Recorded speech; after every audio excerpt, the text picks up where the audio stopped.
Praise the Lord. Praise Hallelujah. the Lord. Hallelujah. Hallelujah. Hallelujah.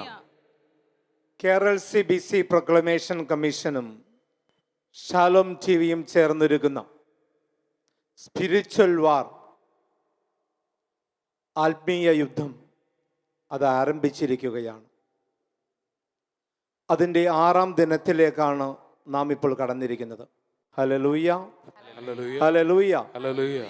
പുറപ്പാടിൻ്റെ പുസ്തകം 23-ാം അധ്യായം 25-26 വചനങ്ങൾ ഇപ്രകാരം പറയുന്നു: നിങ്ങളുടെ ദൈവമായ കർത്താവിനെ നിങ്ങൾ ആരാധിക്കുവിൻ, അപ്പോൾ ഞാൻ നിങ്ങളുടെ ഭക്ഷ്യവും പാനീയവും ആശീർവദിക്കും. നിങ്ങളുടെ ഇടയിൽ നിന്ന് രോഗം നിർമാർജനം ചെയ്യും. ഗർഭഛിദ്രമോ വന്ധ്യതയോ നിങ്ങളുടെ നാട്ടിൽ ഉണ്ടാവുകയില്ല. നിനക്ക് ഞാൻ ദീർഘായുസ്സ് തരും. ഹല്ലേലൂയ. സ്നേഹമുള്ളവരെ, നമുക്കൊന്ന് ചേർന്ന് ഇപ്പോൾ നമ്മുടെ ദൈവമായ കർത്താവിനെ ആരാധിക്കാം, പാടിപ്പുകഴ്ത്താം.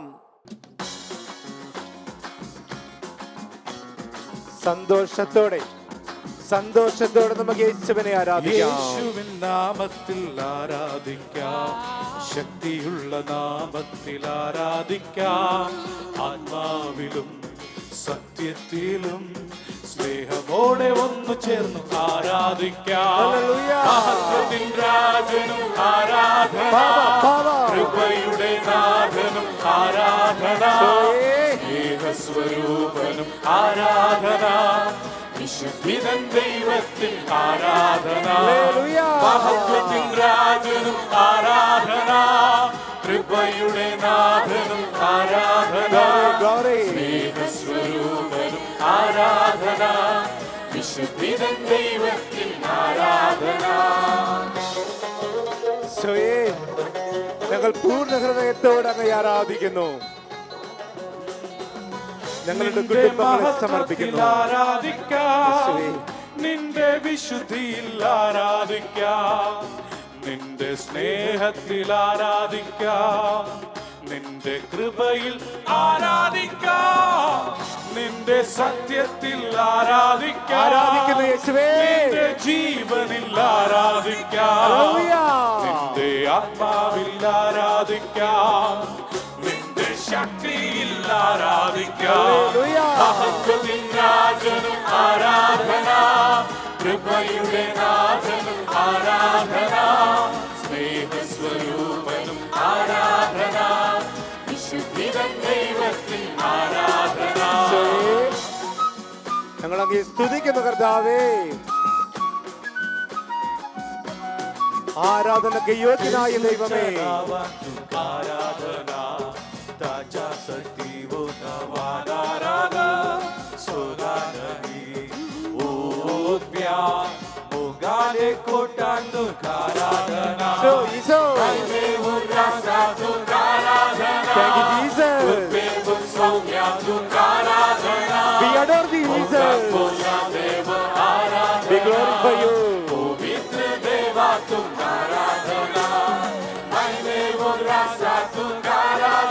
Hallelujah.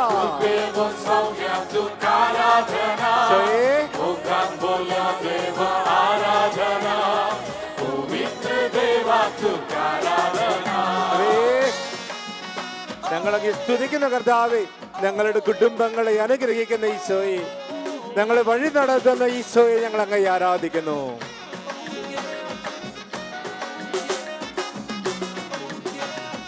യേശുവിൻ നാമത്തിൽ ആരാധിപ്പോ, വലിമയുള്ള നാമത്തിൽ ആരാധിപ്പോ, ആവിയിലും ഉണ്മയിലും അൻപോട് ഒന്നായി ആരാധിപ്പോ.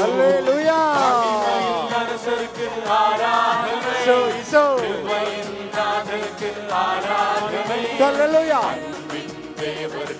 ആരാധന,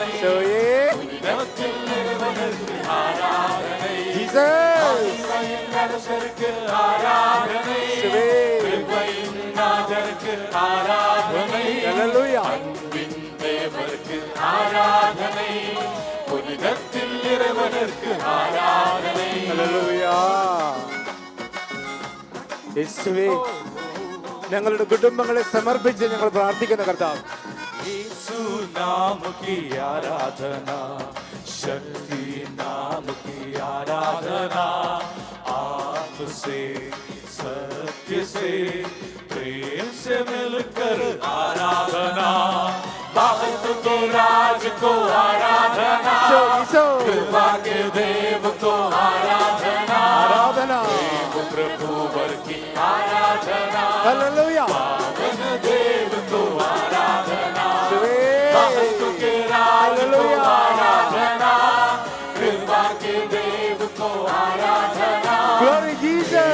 प्रभुवर की आराधना, पावन देव को आराधना, ഹല്ലേലൂയ. भक्त के राज को आराधना, യേശുവേ, कृपा के देव को आराधना, देव प्रभुवर की आराधना, पावन देव को आराधना, ഹല്ലേലൂയ. भक्त के राज को आराधना, ഹല്ലേലൂയ. कृपा के देव को आराधना, ഈശോ, देव प्रभुवर की आराधना, ഹല്ലേലൂയ. पावन देव को आराधना, യേശുവേ, ഞങ്ങളെ ആരാധിക്കുന്നു.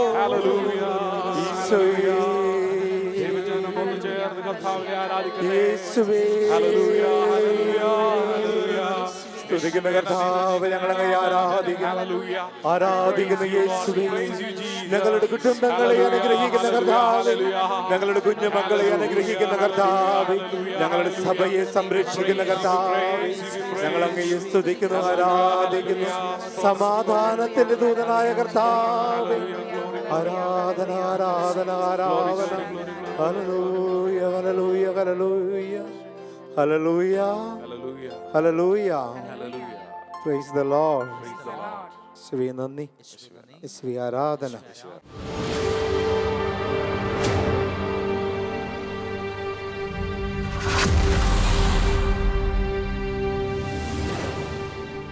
പ്രിയമുള്ളവരെ, കഴിഞ്ഞ 5 ദിവസങ്ങൾ നമ്മൾ 5 എപ്പിസോഡിലൂടെ ആത്മീയ സമരത്തിൻ്റെ 5 വിഷയങ്ങൾ കൊണ്ടിരിക്കുന്നവരാണ് നമ്മൾ. ആറാമത് നമ്മളിപ്പോൾ ഇന്ന് ധ്യാനിക്കുന്നത് എഫെസോസ് ലേഖനം 6-ാം അധ്യായത്തിലെ 15-ാം വാക്യം, അതായത് സമാധാനത്തിൻ്റെ സുവിശേഷത്തിൻ്റെ ഒരുക്കമായുള്ള പാദരക്ഷകൾ ധരിക്കുവിൻ. ആത്മീയ സമരത്തിൽ ഏറ്റവും പ്രധാനപ്പെട്ടതെന്ന്, എല്ലാം പ്രധാനപ്പെട്ടതാണ് എങ്കിലും വളരെ പ്രധാനപ്പെട്ടൊരു വിഷയമാണിത്. എന്താണ് സമാധാനത്തിനുള്ള സുവിശേഷത്തിൻ്റെ ഒരുക്കമാകുന്ന പാദരക്ഷ? ഒരാത്മീയ സമരത്തിലായിരിക്കുന്ന നമ്മളെല്ലാവരും സമരസഭയിലെ അംഗങ്ങളാണ്. പിശാചിനോടും ജഡത്തോടും അതോടൊപ്പം തന്നെ ലോകത്തോടും യുദ്ധം ചെയ്യുന്നവരാണ് നമ്മൾ. ആ യുദ്ധത്തിൽ ഏറെ നമ്മളെ പ്രാപ്തരാക്കുന്ന, നമ്മളെ ഇതിൽ സുഗമമായി നടക്കുവാൻ സഹായിക്കുന്ന പാദരക്ഷയാണ് സമാധാനത്തിൻ്റെ സുവിശേഷത്തിനുള്ള ഒരുക്കം. എന്താണ് സമാധാനത്തിനുള്ള സുവിശേഷത്തിൻ്റെ ഒരുക്കം? വിശുദ്ധ യോഹന്നാൻ്റെ സുവിശേഷം 14-ാം അധ്യായത്തിലെ 27-ാമത്തെ വാക്യത്തിൽ ഈശോ പറയുന്നു, ഞാൻ നിങ്ങൾക്ക് സമാധാനം തന്നിട്ട് പോകുന്നു, ലോകം തരുന്നത് പോലെയല്ല ഈ സമാധാനം. വീണ്ടും നമ്മൾ കാണുന്നുണ്ട് സമാധാനത്തെക്കുറിച്ച് പലപ്പോഴും ഈശോ ഉദ്ധാനം ചെയ്തു കഴിഞ്ഞ് എപ്പോഴൊക്കെ അപ്പോസ്തലന്മാരെ സമീപിച്ചോ അതിൽ പല പ്രാവശ്യവും, ഒരു 4-5 പ്രാവശ്യമെങ്കിലും അവിടെ നിന്ന് പറയുന്നുണ്ട്, നിങ്ങൾക്ക് സമാധാനം. എന്താണ് ഇങ്ങനെ പറയുവാൻ കാരണം? പ്രിയമുള്ളവരെ, യേശുവിൻ്റെ കാൽവരിയിലെ യാഗവും ഉദ്ധാനവും സകല മനുഷ്യർക്കും സമാധാനത്തിൻ്റെ സദ്വാർത്ത കൂടിയാണ്. സമാധാനമുള്ളവന് മാത്രമേ യഥാർത്ഥമായ ആനന്ദം അനുഭവിക്കുവാൻ സാധിക്കൂ. നമ്മൾ കാണുന്നു യേശുവിൻ്റെ ജനന സമയത്ത് തന്നെ ഇതാ മാതാവ് പറയുന്നു, എൻ്റെ ഉള്ളം ഇതാ എൻ്റെ രക്ഷകനായ ദൈവത്തിൽ ആനന്ദിക്കുന്നു. ലൂക്കായുടെ സുവിശേഷം 1-ാമത്തെ അധ്യായത്തിലെ 47 വാക്യങ്ങൾ നമ്മൾ കാണുകയാണ്. വീണ്ടും നമ്മൾ കാണുന്നു ഈശോ മാതാവ് എലിസബത്തിനെ സമീപിക്കുമ്പോൾ എലിസബത്ത് പറയുകയാണ്, നിൻ്റെ അഭിവാദന സ്വരം എൻ്റെ കർണപുടങ്ങളിൽ എത്തിയപ്പോൾ ഉദരത്തിൽ കിടന്ന ശിശു ആനന്ദത്താൽ തുള്ളിച്ചാടി, കുതിച്ചു ചാടി എന്നാണ് പറയുന്നത്. നമ്മൾ അവിടെയും കാണുന്നത് ഇങ്ങനെയാണ്, കുതിച്ചു ചാടുന്ന ആനന്ദത്താൽ കുതിച്ചു ചാടുന്ന ഗർഭസ്ഥ ശിശു പോലും. സുവിശേഷം അതാണ്, സുവിശേഷത്തിൻ്റെ ലക്ഷണവും അതാണ്. സുവിശേഷം. ഒരിക്കലേ ഞാൻ നല്ല പ്രാർത്ഥനാ ഗ്രൂപ്പിൻ്റെ ലീഡേഴ്സിനെ വിളിച്ചു കൂട്ടിയപ്പോഴേ അവരോട് ചോദിച്ചു, എന്താണ് സുവിശേഷം? അപ്പോഴവർ പരസ്പരം ഓരോരുത്തരും പറയും, സദ്വാർത്തയാണ്, ആ നല്ല വാർത്തയാണ്, നല്ല കാര്യമാണ് എന്നൊക്കെ പറഞ്ഞു. പ്രിയമുള്ളവരെ, സദ്വാർത്ത എന്താണ്? ഇതാ സകല ജനത്തിനും വേണ്ടിയുള്ള വലിയ ആനന്ദത്തിൻ്റെ സദ്വാർത്ത നിങ്ങളെ ഞങ്ങൾ അറിയിക്കുന്നു. അതിതാണ്, നിങ്ങൾക്കായ ഒരു രക്ഷകൻ കർത്താവായ മിശിഹ ഇന്ന് പിറന്നിരിക്കുന്നുവെന്ന് ആട്ടിടയന്മാരോട് അതാ ദൈവദൂതന്മാർ പറഞ്ഞു. സകല ജനത്തിനും വേണ്ടിയുള്ള ആനന്ദത്തിൻ്റെ സദ്വാർത്ത. എവിടെ സമാധാനമുണ്ടോ അവിടെ ആനന്ദമുണ്ട്. ഈശോ ആനന്ദത്തിൻ്റെയും കൂടെ ഉറവിടമാണ്. സച്ചിദാനന്ദ സ്വരൂപനായ ദൈവത്തിൻ്റെ രണ്ടാമത്തെ ആളായ പുത്രൻ തമ്പുരാൻ നമുക്ക് ആനന്ദത്തിൻ്റെ സദ്വാർത്തയാണ്. ഏതൊരു മനുഷ്യനും ആനന്ദമായി മാറേണ്ടതാണ്. അതുകൊണ്ടാണ് യേശു യോഹന്നാന്റെ സുവിശേഷം 15-ാം അധ്യായത്തിലെ 11 മുതലുള്ള വാക്യങ്ങളിൽ ഇങ്ങനെ പറയുന്നു, ഇതെല്ലാം ഞാൻ നിങ്ങളോട് പറഞ്ഞത് എൻ്റെ ആനന്ദം നിങ്ങളിൽ കുടികൊള്ളുന്നതിനും നിങ്ങളുടെ ആനന്ദം പൂർണ്ണമാകേണ്ടതിനുമാണ്.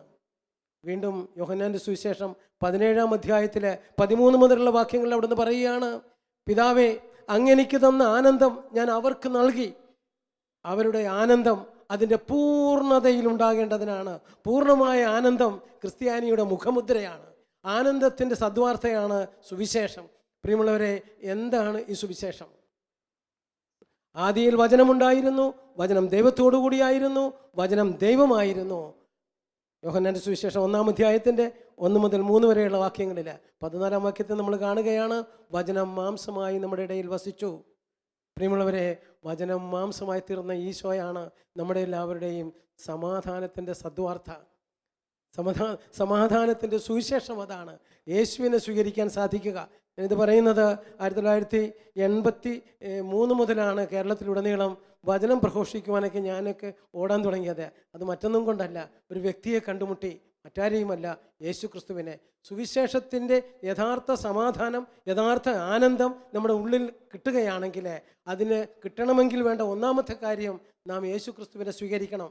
അവനെ സ്വീകരിക്കുന്നവർക്കാണ്, അവൻ്റെ നാമത്തിൽ വിശ്വസിക്കുന്നവർക്കാണ് അവൻ ദൈവമക്കളാകാൻ കഴിവ് നൽകുന്നത്. യോഹന്നാന്റെ സുവിശേഷം 1-ാം അധ്യായം നമ്മൾ 12-ാം വാക്യത്തിൽ കാണുന്നുണ്ട്. 11-ാം വാക്യം ഇങ്ങനെയാണ് പറയുന്നത്, he comes to his own received him not. അവൻ സ്വജനത്തിൻ്റെ അടുത്തേക്ക് വന്നു, സ്വജനം അവനെ സ്വീകരിച്ചില്ല. അവനെ സ്വീകരിച്ചവർക്കെല്ലാം, അവൻ്റെ നാമത്തിൽ വിശ്വസിക്കുന്നവർക്കെല്ലാം ദൈവമക്കളാകുവാൻ അവൻ കഴിവ് നൽകി. പ്രിയമുള്ളവരെ, ഒരു ക്രിസ്ത്യാനി ക്രിസ്തുവിനെ സ്വീകരിച്ച് കഴിയുമ്പോൾ അവനൊരു പുതിയ സൃഷ്ടിയാകുകയാണ്. നമുക്കറിയാമല്ലോ, കൊരിന്ത്യർക്ക് എഴുതിയ 2-ാമത്തെ ലേഖനം 5-ാം അധ്യായത്തിൻ്റെ 17-ാം വാക്യത്തിൽ ശ്ലീഹ പറയുന്നുണ്ടല്ലോ, യേശു ക്രിസ്തുവിലായിരിക്കുന്നവൻ പുതിയ സൃഷ്ടിയാണ്. യേശു ക്രിസ്തുവിനെ സ്വീകരിക്കുക എന്ന് പറയുന്നത് ജീവിതത്തിൽ ഉടനീളം ഒരു മാറ്റം, ഒരു ബേസിക് കൺവേർഷൻ എക്സ്പീരിയൻസ്, അടിസ്ഥാന മാനസാന്തര അനുഭവം നമുക്ക് സ്വായത്തമാക്കാൻ സാധിക്കും. അപ്പോൾ നമ്മുടെ ഉള്ള ബലമുള്ളതായി മാറും. അതുകൊണ്ടല്ലേ ഫിലിപ്പി ലേഖനം 3-ാം അധ്യായത്തിൻ്റെ 16 മുതലുള്ള വാക്യങ്ങൾ അവിടെ നിന്ന് പറയുന്നുണ്ടല്ലോ. ശ്ലീഹ പറയുകയാണ്, അവിടുത്തെ മഹത്വത്തിൻ്റെ സമ്പന്നതയ്ക്ക് യോജിച്ച വിധം തൻ്റെ ആത്മാവിലൂടെ നിങ്ങളുടെ ആന്തരിക മനുഷ്യനെ ശക്തിപ്പെടുത്തണമെന്നും വിശ്വാസം വഴി ക്രിസ്തു നിങ്ങളുടെ ഹൃദയങ്ങളിൽ വസിക്കണമെന്നും നിങ്ങളെല്ലാ വിശുദ്ധരോടുമൊപ്പം ക്രിസ്തുവിൻ്റെ സ്നേഹത്തിൻ്റെ നീളവും വീതിയും ആഴവും ഉയരവും ഗ്രഹിക്കണമെന്നും ഞാൻ പ്രാർത്ഥിക്കുന്നു. അത് കഴിഞ്ഞ് 20-ാം വാക്യത്തിൽ നമ്മൾ കാണുന്നത്, അവിടുത്തെ ഹിതത്തിനനുസരണം ചോദിച്ചാൽ എന്തും നമുക്ക് നൽകുമെന്നാണ്. ഇന്ന് പല വചനവേദിയിലും പറയുന്നത്, അവിടുത്തെ ഹിതാനുസരണം ചോദിച്ചാൽ നിനക്ക് ILTC കിട്ടും, നീ അവിടുത്തെ ഹിതാനുസരണം ചോദിച്ചാൽ നിനക്ക് കല്യാണം നടക്കും, നിൻ്റെ അവിടുത്തെ ഹിതാനുസരണം നീ ജീവിച്ചാൽ നിനക്ക് വീട് പണി നടക്കും. എന്താണ് ഈ പറയുന്നറിയാമോ? ഈ ലോകത്തിൻ്റെ സുവിശേഷമാക്കി ക്രിസ്തുവിൻ്റെ സുവിശേഷത്തെ മാറ്റുകയാണത്. പ്രിയമുള്ളവരെ, ക്രിസ്തുവിനെ സ്വീകരിക്കുന്ന കാര്യമാണ് പറഞ്ഞത്. അവിടുന്ന് തൻ്റെ മഹത്വത്തിൻ്റെ സമ്പന്നതയ്ക്ക് യോജിച്ച വിധം തൻ്റെ ആത്മാവിലൂടെ നമ്മുടെ ആന്തരിക മനുഷ്യനെ ശക്തിപ്പെടുത്തി കഴിയുമ്പോൾ ആ മനുഷ്യൻ ചോദിക്കുന്നത് ഈ ലോകത്തിൻ്റെ കാര്യങ്ങളായിരിക്കുകയില്ല, മറിച്ച് ആത്മീയ നന്മകളുടെ ഉറവിടമായി അവൻ മാറുന്നു. ആത്മീയ രഹസ്യങ്ങളുടെ വെളിപാട് നൽകുന്ന സുവിശേഷകനായി അവൻ മാറുന്നു. ഒരു സുവിശേഷകൻ്റെ പ്രധാന ദൗത്യം എന്ന് പറയുന്നത് ആത്മീയമായി മനുഷ്യനെ വിമോചിപ്പിച്ച യേശു ക്രിസ്തുവിനെ കാണിച്ചു കൊടുക്കുക എന്നുള്ളതാണ്. കർത്താവ് നമുക്ക് തന്ന ഏറ്റവും വലിയ വിമോചനമാണ് പാപത്തിൽ നിന്നുള്ള മോചനം. ഭൂമിയിൽ മനുഷ്യപുത്രന് പാപങ്ങൾ വിമോചിപ്പിക്കുവാൻ അധികാരമുണ്ട് എന്ന് നിങ്ങൾ അറിയേണ്ടതിന്. തളർവാദി രോഗിയോട് കർത്താവ് പറഞ്ഞില്ലേ, മത്തായിയുടെ സുവിശേഷം 9-ാം അധ്യായത്തിൽ 6 മുതലുള്ള വാക്യങ്ങളാണ്. അവിടെ പറയുകയാണ്, ഭൂമിയിൽ പാപങ്ങൾ വിമോചിപ്പിക്കുവാൻ മനുഷ്യപുത്രന് അധികാരമുണ്ടെന്ന് നിങ്ങൾ അറിയേണ്ടതിന് കിടക്കയും എടുത്തുകൊണ്ട് നീ പോവുക. പ്രിയമുള്ളവരെ, പാപങ്ങൾ വിമോചിപ്പിക്കുവാനുള്ള അധികാരമുണ്ട്. കർത്താവിനോട് എതിരായി കൊണ്ടുവന്ന ഒരു കുറ്റം ഇതായിരുന്നു, അവൻ പാപം വിമോചിപ്പിക്കുന്നവന് ദൈവത്തിനല്ലാതെ മറ്റാർക്ക് സാധ്യമല്ലാത്ത കാര്യം അവൻ ചെയ്തു എന്നുള്ളതാണല്ലോ യഹൂദർ അവൻ്റെ മേൽ ആരോപിച്ച ഒരു കുറ്റം. പക്ഷേ യേശുവിൻ്റെ കാൽവരിയുടെ യാഗത്തിന് ശേഷം, അവിടുന്ന് ഉത്ഥാനം ചെയ്തതിന് ശേഷം, അവിടുന്ന് സ്വർഗാരോഹണം ചെയ്ത് പിതാവിൻ്റെ വലതുഭാഗത്തെത്തിയിട്ട് അവിടുന്ന് തൻ്റെ ആത്മാവിനെ നമ്മുടെ മേൽ വർഷിച്ചപ്പോൾ, അപ്പോൾ മുതൽ മനുഷ്യൻ ഇതാ ദൈവ പൈതലായി മാറാൻ തുടങ്ങി. എങ്ങനെയെന്ന് പറഞ്ഞാൽ നമുക്കറിയാമല്ലോ, ഉൽപ്പത്തി പുസ്തകത്തിൻ്റെ ആദ്യ ഏടുകളിൽ മനുഷ്യനെ സൃഷ്ടിച്ചത് തമ്പുരാൻ തൻ്റെ ഛായയിലും സാദൃശ്യത്തിലുമായിരുന്നു. മാത്രമല്ല തൻ്റെ ജീവശ്വാസം അവൻ്റെ നാസാരന്ധ്രങ്ങളിലേക്ക് ഊതി. അങ്ങനെ ജീവശ്വാസം ഊതി തമ്പുരാൻ്റെ ജീവനിൽ ജനിപ്പിച്ച മനുഷ്യൻ, തമ്പുരാനോടൊത്ത് ജീവിക്കേണ്ട മനുഷ്യൻ, ദൈവ മക്കളായി ജീവിക്കേണ്ട മനുഷ്യൻ, പറുദീസ സമാനമായ സ്വർഗതുല്യമായ പറുദീസായിൽ വസിക്കേണ്ട മനുഷ്യൻ, ഇതാ ദൈവത്തെപ്പോലെ ആകുവാനുള്ള ആഗ്രഹം സാത്താൻ അവനിൽ നിക്ഷേപിച്ചു. ആ സാത്താൻ അന്ന് മനുഷ്യനോട് ചെയ്തൊരു വലിയ യുദ്ധത്തിൽ നമ്മുടെ പൂർവ്വപിതാവ് തോറ്റുപോയി എന്ന് പറയാം. ഇന്നും സാത്താൻ അത് തന്നെ കൊണ്ടുവരും നമ്മളോട്. ഇന്ന് പല മനുഷ്യരും ദൈവത്തിന് കൊടുക്കേണ്ട സ്ഥാനം ഒരുപക്ഷെ തന്നെ തന്നെ ഉയർത്തി കാണിക്കുന്നതിനും തനിക്കുള്ളവയെ ഉയർത്തി കാണിക്കുന്നതിനും, സമ്പത്താകാം, സ്ഥാനമാനങ്ങളാകാം, അധികാരങ്ങളാകാം, ജീവിത വ്യഗ്രതയാകാം, സുഖലോലുപതയാകാം, എന്തെല്ലാമാണെങ്കിലും അതൊക്കെ ദൈവത്തെക്കാൾ അധികമായ ഒരു മനുഷ്യൻ്റെ ഹൃദയത്തിൽ ഭരിക്കുന്നുവെങ്കിൽ രക്ഷ ആ മനുഷ്യന് വളരെ അകലെയാണെന്നാണ് അർത്ഥം. മാത്രമാണോ, അനേകം കുടുംബങ്ങളിൽ ഉൽപ്പത്തി പുസ്തകത്തിൻ്റെ 3-ാം അധ്യായത്തിൽ നമ്മൾ കാണുന്നുണ്ട്, 8 മുതലുള്ള വാക്യങ്ങളിൽ, വെയിലാറിയപ്പോൾ ദൈവമായ കർത്താവ് തോട്ടത്തിൽ ഉലാത്തുന്ന ശബ്ദം പുരുഷനും സ്ത്രീയും കേട്ടു. അവർ അവിടുത്തെ സന്നിധിയിൽ നിന്നും ഓടി ഒളിക്കുന്നു. അന്ന് ദൈവത്തെ പോലെ ആകാമെന്ന സാത്താൻ്റെ വാക്ക് കേട്ട് ആ ആത്മീയ യുദ്ധത്തിൽ നമ്മുടെ മാതാപിതാക്കൾ പൊളിഞ്ഞുപോയി. അവർ വിചാരിച്ചത് ദൈവത്തെ പോലെ പവറുള്ള ഒരാളാകാമെന്നായിരുന്നു. പക്ഷേ കനി ഭക്ഷിച്ചു കഴിഞ്ഞ ദിവസം ഒന്നാമത് അവർക്ക് നഷ്ടപ്പെട്ടത് പിതാവായ ദൈവത്തെ, അവനെ സൃഷ്ടിക്കുകയും അവനെ രൂപപ്പെടുത്തുകയും ജീവൻ കൊടുക്കുകയും ചെയ്ത ദൈവത്തിൻ്റെ ജീവനിൽ നിന്ന് അവൻ അകന്നുപോയി. രണ്ടാമത് സംഭവിച്ചത്, കർത്താവ് ചോദിച്ചില്ലേ, ആദം നീ എവിടെയാണ്? അവൻ പറഞ്ഞു, കർത്താവെ, അങ്ങ് തോട്ടത്തിൽ ഉലാത്തുന്ന ശബ്ദം കേട്ടപ്പോൾ ഞാൻ അവിടുത്തെ സന്നിധിയിൽ നിന്നും ഓടി ഒളിച്ചു. നഗ്നനായതുകൊണ്ട് ഭയന്ന് ഇവിടെ ഒളിച്ചിരിക്കുകയാണ്. അന്നു മുതൽ മനുഷ്യൻ തൻ്റെ ഔന്നത്യം, ദൈവ പൈതൽ എന്ന പദവി നഷ്ടപ്പെട്ടു കഴിഞ്ഞാൽ പിന്നെ നിസാര സംഭവങ്ങൾക്ക് പോലും ഭയവും ലജ്ജയും അപകർഷതയും എന്നുവേണ്ട എല്ലാ നിഷേധാത്മക വികാരങ്ങളുടെയും ഒരു കൂമ്പാരമായി മനുഷ്യൻ മാറും. പാപം മനുഷ്യ ഹൃദയത്തിലേക്ക് പ്രവേശിച്ചപ്പോൾ, സാത്താൻ്റെ പ്രലോഭന നിമിത്തം ഇതാ ദൈവവചനത്തിൽ നിന്നും മനുഷ്യൻ തിരിഞ്ഞപ്പോൾ അവൻ്റെ ഉള്ളിൽ വന്ന രണ്ടാമത്തെ മൂല്യച്യുതിയാണ് അവനെ അറിയുവാൻ സാധിക്കാത്ത അവസ്ഥ. മൂന്നാമത്തത് എന്താണ്? കർത്താവ് ചോദിച്ചില്ലേ, ആദം, ഞാൻ തിന്നരുതെന്ന് പറഞ്ഞ ഖനി നീ തിന്നോ? അവൻ പറയുകയാണ്, അങ്ങ് എനിക്ക് കൂട്ടി തന്ന സ്ത്രീ. പ്രിയമുള്ളവരെ, ആ ഉള്ളിലെ ആത്മീയ മനുഷ്യൻ്റെ ജീവൻ നഷ്ടപ്പെട്ടു കഴിഞ്ഞാൽ മറ്റു മനുഷ്യരോട് ആത്മബന്ധം നഷ്ടപ്പെട്ടു പോകും. നേരത്തെ ഖനി ഭക്ഷിക്കുന്നതിന് മുമ്പ്, പാപാവസ്ഥയിലായ ഹൃദയം ഉണ്ടാകുന്നതിന് മുമ്പ് ആദം പറഞ്ഞു, ഒടുവിലിതാ എൻ്റെ അസ്ഥിയിൽ നിന്നുള്ള അസ്ഥിയും മാംസത്തിൽ നിന്നുള്ള മാംസവും നരനിൽ നിന്ന് എടുക്കപ്പെട്ടവളായതുകൊണ്ട് ഇവൾ നാരി എന്ന് വിളിക്കപ്പെടും. ഇനി മുതൽ ഞങ്ങൾ രണ്ടല്ല, ഇതുപോലെ ഒന്നായിരുന്നു. ഇനി മുതൽ ഞങ്ങൾ രണ്ടല്ല, ഒന്നാണെന്ന്. ഇരുമയ്യാണെങ്കിലും മനം ഒന്നാണെന്ന് പറഞ്ഞ പാർട്ടിയാ. ഇപ്പൊ പറയുകയാണ്, അങ്ങെനിക്ക് കൂട്ടിന് തന്ന സാധനം, ഇൻസ്ട്രുമെന്റ് ലവ്, ഉപയോഗിക്കാനുള്ളൊരു വസ്തുവിനെ പോലെ മനുഷ്യനെ കാണുന്ന ഒരു അവസ്ഥ പാപം മനുഷ്യ ഹൃദയത്തിൽ കടന്നപ്പോഴുണ്ടായതാണ്. വീണ്ടുമുണ്ട്, അവൻ പറുദീസാക്കി വെളിയിലേക്ക് എറിയപ്പെട്ടു. ജീവന്റെ വൃക്ഷത്തിലേക്കുള്ള വാതിലുകൾ അവനെതിരെ കൊട്ടിയടക്കപ്പെട്ടു. അവൻ ഭൂമിയിൽ അധ്വാനിക്കാൻ തുടങ്ങി. ഞാനിത് പറയുന്നത് മനുഷ്യ ജീവിതത്തിലേക്ക് ക്ലേശങ്ങളും പ്രാരാബ്ധവും ജീവിത വിഗ്രഹങ്ങളും ഒക്കെ കടന്നു വന്നത് മനുഷ്യൻ ദൈവത്തിൽ നിന്ന് അകന്നപ്പോൾ, പാപാവസ്ഥയിലായ ഹൃദയത്തിലായപ്പോൾ. അപ്പോൾ മുതൽ മനുഷ്യൻ ഈ പദവി തിരിച്ചു കൊടുക്കുവാൻ കർത്താവ് പദ്ധതിയിടുകയാണ്. കണ്ടില്ലേ, വെളിപാട് നമ്മളെ ഉൽപ്പത്തി പുസ്തകത്തിൻ്റെ 3:15 കർത്താവ് ഉടനെ സാത്താനോട് പറഞ്ഞു, സാത്താനെ, നിന്റെ സന്തതിയും സ്ത്രീയുടെ സന്തതിയും തമ്മിൽ ഞാൻ ശത്രുത ഉളവാക്കും. അവളുടെ സന്തതി നിന്റെ തലയെ തകർക്കും. നമ്മളിവരെ വരുവാനിരിക്കുന്ന മിശുഹായെ, വരുവാനിരിക്കുന്ന രക്ഷകനെ പിതാവായ ദൈവം നമ്മുടെ പൂർവ്വപിതാക്കന്മാർക്ക് വാഗ്ദാനമായി നൽകുന്നു. അവിടെ മുതൽ യഹൂദജനം തങ്ങളെ രക്ഷിക്കുവാനിരിക്കുന്നവൻ വരുവാനുള്ള കാത്തിരിക്കുന്ന ഒരു ചരിത്രമാണ് നമ്മൾ കാണുന്നത്. അവസാനം മോശ ഈജിപ്തിൻ്റെ അടിമത്തത്തിൽ നിന്ന് അവരെ കൊണ്ടുപോയപ്പോൾ അവർക്ക് വിമോചനത്തിലുള്ള വഴി നിയമമാണെന്ന് അവർ കരുതി. കാരണം മോശ സീനായ് മലയുടെ മുകളിൽ വെച്ച് അവൻ 10 കൽപ്പനകളുമായി ഇറങ്ങി വന്നു. അന്ന് മുതൽ യഹൂദർ നിയമങ്ങൾ പാലിച്ചാൽ രക്ഷപ്പെടാമെന്നുള്ളൊരു ധാരണ. യേശുവിൻ്റെ വരവായപ്പോഴേക്കും 10 കൽപ്പനയുടെ മുകളിലെ അനേക നിയമങ്ങൾ കൊണ്ടുവന്ന് കണ്ടില്ലേ, കർത്താവിൻ്റെ ശിഷ്യന്മാർ കൈ കഴുകാതെ ഭക്ഷണം കഴിച്ചെങ്കിൽ അത് വലിയൊരു അപരാധമാണ് എന്ന് പറയത്തക്ക രീതിയിൽ അവിടുന്ന് നിയമത്തെ വലിച്ച് നീട്ടി എണ്ണങ്ങൾ വർദ്ധിപ്പിച്ച് ആക്കിയെടുത്തു. വേണ്ടല്ലോ, ഗോതമ്പ് പാടത്തിലൂടെ നടന്നു പോകുമ്പോൾ അവൻ്റെ ശിഷ്യന്മാർ ഗോതമ്പ് പറിച്ച് മെതിച്ച് വായിലിട്ട് ചവച്ചപ്പോൾ പറഞ്ഞു, കൊയ്ത്ത് നടത്തി. എന്തിനധികം സാബത്ത് ദിവസം യോഹന്നാന്റെ സുവിശേഷം നമ്മൾ 8-ാം അധ്യായത്തിൽ നമ്മൾ കാണുന്നുണ്ട്, ഒരു അന്ധനായ മനുഷ്യനെ കർത്താവ് സുഖപ്പെടുത്തുന്നു. ജന്മനാ അന്ധനായവനാണ്, വഴിയരികിലിരുന്ന് ഭിക്ഷയച്ചു കൊണ്ടിരുന്നവനാണ്. അവന് കർത്താവ് കണ്ണിന് കാഴ്ച നൽകി. അവനെ അടുത്ത് വിളിച്ചു, ഞാൻ എന്ത് ചെയ്തു തരണമെന്നാണ് ആഗ്രഹിക്കുന്നത്? കർത്താവ്, എനിക്ക് കാഴ്ച വേണം. കർത്താവ് നിലത്ത് തുപ്പി ചെളിയുണ്ടാക്കി അവൻ്റെ കണ്ണുകളിൽ പുരട്ടി. എന്നിട്ട് പറഞ്ഞു, സിനോഗാക്കുളത്തിൽ പോയി കഴുകാൻ പറഞ്ഞു. അവൻ കഴുകി തിരിച്ചു വന്നു. യേശുവിൻ്റെ വഴിക്ക് പോയി. പ്രിയമുള്ളവരെ, ഫരിസേയർ കാര്യമറിഞ്ഞു. അവർ വിളിച്ചു ചോദിച്ചു, എടാ, നീയാണോ ഈ വഴിയരികിലിരുന്ന് ഭിക്ഷ അയച്ചുകൊണ്ടിരുന്നവൻ? നീ ജന്മനാ അന്ധനായിരുന്നുവോ? നിന്റെ കണ്ണിന് കാഴ്ച കിട്ടിയത് എങ്ങനെയാണ്? അവൻ പറഞ്ഞു, ഞാൻ ജന്മനാ അന്ധനായിരുന്നു. ഞാനാണ് ഈ വഴിയരികിലിരുന്ന് ഭിക്ഷ അയച്ചുകൊണ്ടിരുന്നവൻ. എൻ്റെ കണ്ണ് യേശു എന്ന് പറയുന്ന ഒരാൾ വന്നു. അദ്ദേഹം ചെളിയുണ്ടാക്കി എൻ്റെ കണ്ണിൽ പുരട്ടി സിലോഹക്കുളത്തിൽ പോയി കഴുകാൻ പറഞ്ഞു. ഞാൻ കഴുകി, എനിക്ക് കാഴ്ച ലഭിച്ചു. ഞാൻ പറഞ്ഞു വരുന്നത്, അത് കേട്ടത് അവർ അസ്വസ്ഥരായി. ജന്മനാ അന്ധനായവൻ്റെ കണ്ണിന് കാഴ്ച കൊടുത്ത ദൈവത്തിൻ്റെ കാരുണ്യത്തെ കാണാൻ പറ്റാത്തവണ്ണം നിയമത്തിൻ്റെ ചട്ടക്കൂട്ടിൽ ബന്ധിതരായ ആ ആധ്യാത്മികതയുടെ പരിവേഷമായി തീർന്ന ഫരിസയർക്ക് അവനിൽ നടന്ന നന്മ കാണാൻ പറ്റിയില്ല. അവരുടെ ഹൃദയത്തിൻ്റെ അസ്വസ്ഥത മാറിയില്ല. അവർ വിളിച്ചു അവൻ്റെ മാതാപിതാക്കളെ. വിളിച്ചിട്ട് പറഞ്ഞു, ഇവൻ നിങ്ങളുടെ പുത്രനാണോ? ഇവൻ ജന്മനാ അന്ധനായിരുന്നുവോ? ഇവനാണോ വഴിയരികിലിരുന്ന് ഭിക്ഷ അയച്ചുകൊണ്ടിരുന്നവര്? ഇവൻ്റെ കണ്ണിന് എങ്ങനെയാണ് കാഴ്ച കിട്ടിയതെന്ന് അവരോട് ചോദിച്ചു. അവർ പറഞ്ഞു, ഇവൻ ഞങ്ങളുടെ പുത്രനാണ്. ഇവനാണ് വഴിയരികിലിരുന്ന് ഭിക്ഷയാചിച്ചു കൊണ്ടിരുന്നവൻ.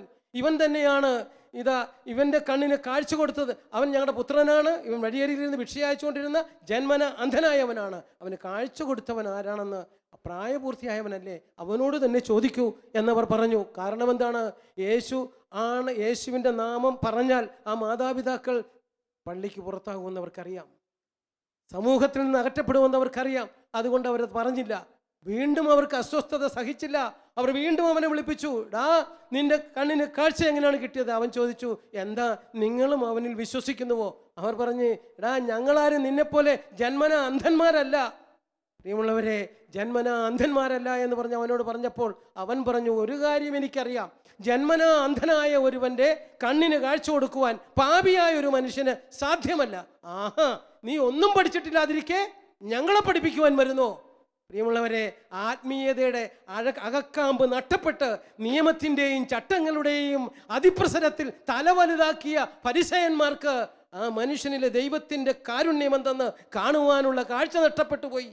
അവർ അവനെ സിനഗോഗിൽ നിന്നും പുറത്താക്കി. 32 മുതലുള്ള വാക്യങ്ങൾ നമ്മൾ കാണുന്നത്, കർത്താവ് ഈ വാർത്ത അറിഞ്ഞു. കർത്താവ് അവനെ വിളിപ്പിച്ചു. മകനെ, നീ എന്നിൽ വിശ്വസിക്കുന്നുവോ? അവൻ പറഞ്ഞു, കർത്താവേ, നീ ആരാണ്? കർത്താവ് പറഞ്ഞു, നിന്റെ കണ്ണിന് കാഴ്ച തന്നവൻ ഞാനാണ്. ഉടനെ അവൻ പറഞ്ഞു, ഉവ്വ കർത്താവേ. കർത്താവ് പറയുന്നൊരു വാക്കുണ്ട്, കാഴ്ചയില്ലാത്തവൻ്റെ കാഴ്ചയാണ്. കാഴ്ചയില്ലാത്തവർ കാണേണ്ടതിനും കാഴ്ചയുള്ളവൻ കാണാതിരിക്കേണ്ടതിനും ന്യായവിധിക്കായിട്ടാണ് മനുഷ്യപുത്രൻ വന്നിരിക്കുന്നത്. പ്രിയമുള്ളവരെ, ആത്മാവിൻ്റെ കണ്ണടയുന്ന മനുഷ്യർക്ക് നിയമാനുഷ്ഠാനങ്ങൾ മൂലം തൃപ്തിപ്പെടാമെന്ന് കാണും. ഇന്ന് കാണുന്നില്ലേ, എത്രയോ പേരാണ് രാത്രികളിലൊക്കെ ചിലപ്പോൾ ഫോൺ ചെയ്യുമ്പോൾ പറയും, തങ്കച്ചായ 51 പ്രാവശ്യം വിശ്വാസ പ്രമാണം ചൊല്ലിയിട്ടും ഒരു മാറ്റവുമില്ല. അവൾ ചൊല്ലുന്ന വിശ്വാസ പ്രമാണത്തിൻ്റെ എണ്ണമല്ല അവൾക്ക് വിമോചനം കൊടുക്കുന്നത്, മറിച്ച് കർത്താവായ യേശു ക്രിസ്തു എന്ന സുവിശേഷത്തെ അവൾ സ്വീകരിക്കണം. അവനെ സ്വീകരിക്കണം, അവനിൽ വിശ്വസിക്കണം.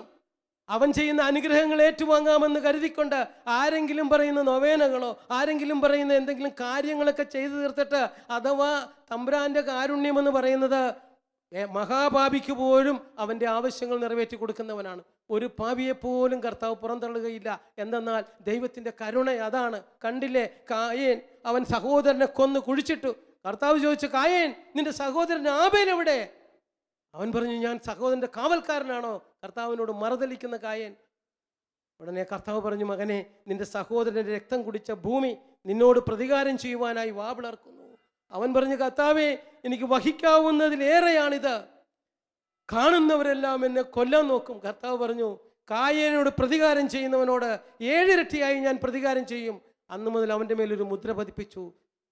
സംരക്ഷണ മുദ്ര നൽകി പാപിയെ കാത്തു സൂക്ഷിക്കുന്ന ദൈവത്തിൻ്റെ കരുണ ഇവിടെ ഉള്ളത് കൊണ്ടാണ് നമ്മളുടെ പല സാക്ഷ്യങ്ങളും വിലയുള്ളതാണെന്ന് ജനങ്ങൾക്ക് തോന്നുന്നത്. പക്ഷേ സത്യസുവിശേഷത്തിൻ്റെ പ്രചാരകരാകാൻ വന്നവർക്ക് പറയാനുള്ളത് ഒരേ ഒരു കാര്യം മാത്രമാണ്: കർത്താവായ യേശു ക്രിസ്തുവിനെ സ്വീകരിക്കുക.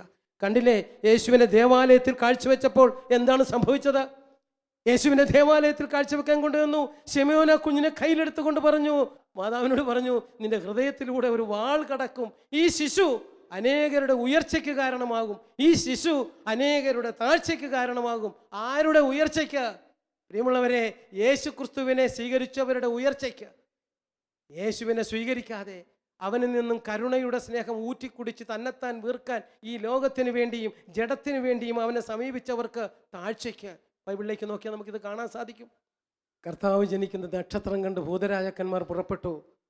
സ്വാഭാവികമായും മനുഷ്യർ കരുതുന്നത് ഇസ്രായേലിൻ്റെ രാജാവ് ജനിക്കേണ്ടത് കൊട്ടാരത്തിലായിരിക്കണം. അതുകൊണ്ട് തന്നെ കൊട്ടാരത്തിൻ്റെ ആനവാതുക്കൽ വന്ന് അവർ മുട്ടി.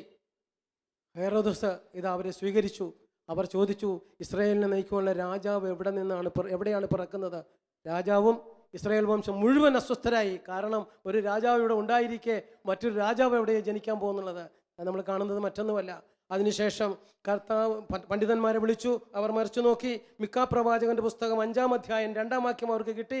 അവർ പറഞ്ഞു, രാജാവേ കിട്ടിപ്പോയി, ഇതാ യൂദയായിലെ ബത്ലഹേമിലാണ് അവൻ ജനിക്കുന്നത്.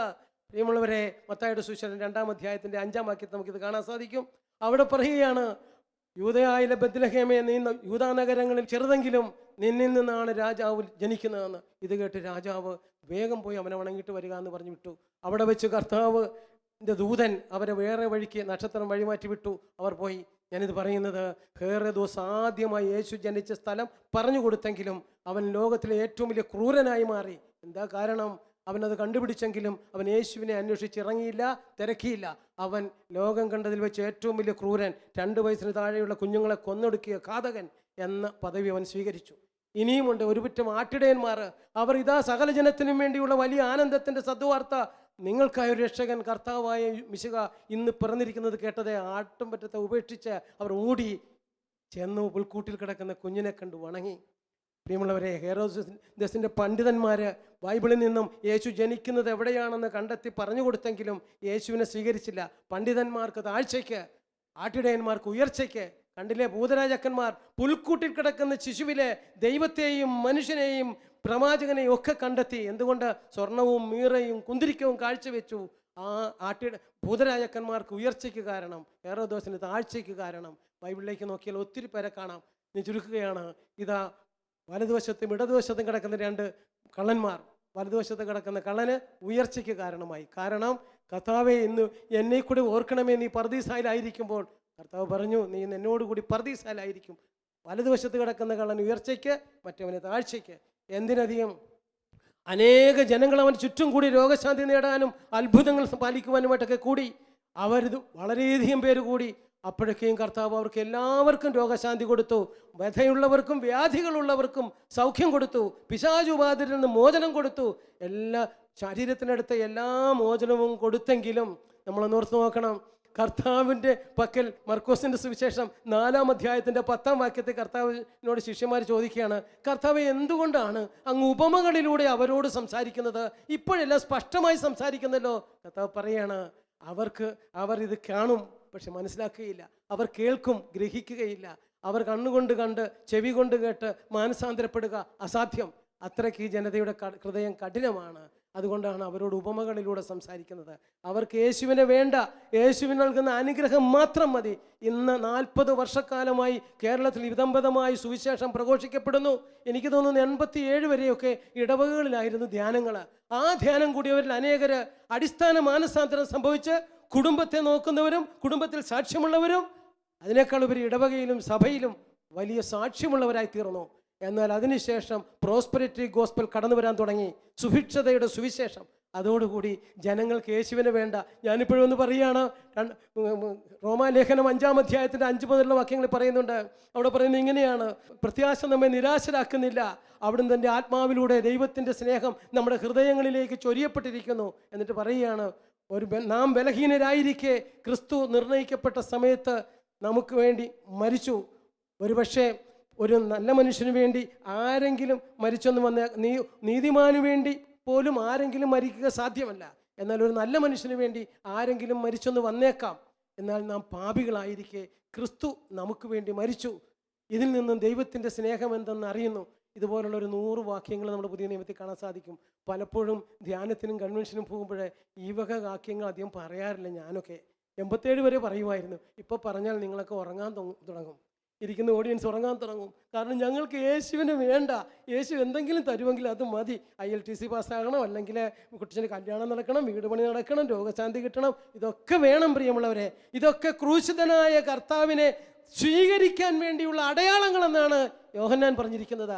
അടയാളങ്ങൾ നോക്കി നിൽക്കുന്നവൻ, എറണാകുളത്തേക്കുള്ള വഴി കാണിച്ചുള്ള ഒരു ആരോ കാണിക്കുമ്പോൾ ആ ആരോ നോക്കി നിൽക്കുന്നവൻ എറണാകുളത്ത് എത്തില്ല. മറിച്ച് ആ വഴിയെ നടക്കണം. ക്രിസ്തു നടന്ന വഴിയെ നടക്കുന്നവന് മാത്രമേ ക്രിസ്തുവിനെ സ്വീകരിക്കാൻ സാധിക്കൂ. അതുകൊണ്ട് കർത്താവായ യേശുവിനെ സ്വീകരിക്കണമെങ്കിൽ ഒന്ന്, അവൻ എൻ്റെ പാപങ്ങൾക്ക് പരിഹാരമായി അവൻ തൻ്റെ അസ്ഥികൾ എണ്ണുവാൻ തക്കവണ്ണം മാംസകണങ്ങൾ ചിന്ന ഭിന്നമാകുമാറ് അടിയേറ്റ് തകർന്നത് ഈ തങ്കച്ചൻ്റെ പാപങ്ങൾക്ക് വേണ്ടിയാണെന്ന് 1981 തങ്കച്ചൻ പ്രായത്തിലെടുത്ത രീതിയിൽ 28 വയസ്സുകാരൻ അത് ഏറ്റുപറഞ്ഞു. മാത്രമല്ല, അവൻ എനിക്ക് വേണ്ടി മരിച്ച് എനിക്ക് നിത്യമായ ജീവിതം തന്നു. പിന്നെയും ഞാൻ കണ്ടെത്തി അവൻ ജീവദാതാവായ ആത്മാവായി മാറി. 1 കൊരിന്ത്യർ 15:45 പറയുന്നുണ്ട്, ആദ്യത്തെ ആദം ജീവനുള്ളവനായി തീർന്നു, രണ്ടാമത്തെ ആദമാകട്ടെ ജീവദാതാവായ ആത്മാവായി മാറി. പരിശുദ്ധാത്മാവെ മാറിയ യേശുവിൻ്റെ ആത്മാവിനെ സ്വീകരിക്കുവാൻ 1981 ഒരു ആത്മനിറവിൻ്റെ അനുഭവത്തിലേക്ക് വരുവാനിടയായി. BHS എന്നാണ് പറഞ്ഞുകൊണ്ടിരുന്നത്, baptism in the Holy Spirit. പരിശുദ്ധാത്മാവിലുള്ള സ്നാനമേറ്റു. അതോടുകൂടി വീണ്ടും ഭയത്തിലേക്ക് നയിക്കുന്ന അടിമത്വത്തിൻ്റെ ആത്മാവിനെയല്ല, പുത്രസ്വീകാര്യത്തിൻ്റെ ആത്മാവിനെയാണ് തങ്കച്ചൻ സ്വീകരിച്ചിരിക്കുന്നതെന്ന് തങ്കച്ചൻ മനസ്സിലാക്കി. മാത്രമല്ല, ഈ ആത്മാവ് മുഖേന അബാ പിതാവേ എന്ന് ദൈവത്തെ വിളിക്കുന്ന ഒരു അനുഭവം. റോമർ 8:15-16 ഈ പറയുന്നത്. ആ അനുഭവം സ്വയത്തമാക്കി കഴിഞ്ഞ് ആലപ്പുഴയിൽ ധ്യാനം കൂടിയ തങ്കച്ചൻ ഹൈ റേഞ്ചിലേക്ക് ഓടിയത് പറന്നാണ്. എന്താണെന്നറിയാമോ? എന്നെ അതുവരെ ഭരിച്ചുകൊണ്ടിരുന്ന അപകർഷതയും ലജ്ജയും അതിനേക്കാൾ ഉപരി ഒരു പോളിടെക്നിക്ക് 70% മാർക്ക് വാങ്ങിച്ച് പാസ്സായിട്ട് 3.5 വർഷമായിട്ടും ജോലി കിട്ടാതെ തീപ്പെട്ടി കമ്പനിയിൽ ജോലി ചെയ്യേണ്ടി വന്ന അവസ്ഥയൊക്കെ എന്നെ ഭരിച്ചുകൊണ്ടിരുന്നെങ്കിൽ ആ ഭരണത്തിൻ്റെ മുകളിൽ, അതിനു മുകളിൽ നിൽക്കുന്ന ഒരു ദൈവ പൈതലിനെ ഞാൻ എന്നിൽ ദർശിച്ചു. ഫലമെന്താണെന്നറിയാമോ? അന്ന് മുതൽ ഈ വണ്ടി ഓടാൻ തുടങ്ങിയതാ. ഒരിക്കൽ പോലും ബ്രേക്ക് ഡൗൺ ഇല്ലാതെ ഓടാൻ തുടങ്ങി. എവിടെയൊക്കെ ചെല്ലുന്നുവോ അവിടെയൊക്കെ യേശുവിനെ സ്വീകരിക്കുക, യേശുവിനെ സ്വീകരിക്കുക എന്നേ പറയാറുള്ളൂ. ഞാൻ എല്ലാ മനുഷ്യരോടും പറയും, യേശുവിനെ സ്വീകരിച്ചാൽ നീ ദൈവത്തിൻ്റെ പൈതലായി മാറും. യേശുവിനെ സ്വീകരിച്ചാൽ നിനക്ക് ശാശ്വതമായ ആനന്ദം കിട്ടും. യേശുവിനെ സ്വീകരിച്ചാൽ നിനക്ക് സമാധാനം കിട്ടും. യേശുവിനെ സ്വീകരിച്ചാൽ നീ നിത്യജീവനുള്ള വ്യക്തിയായി തീരും. കണ്ടില്ലേ?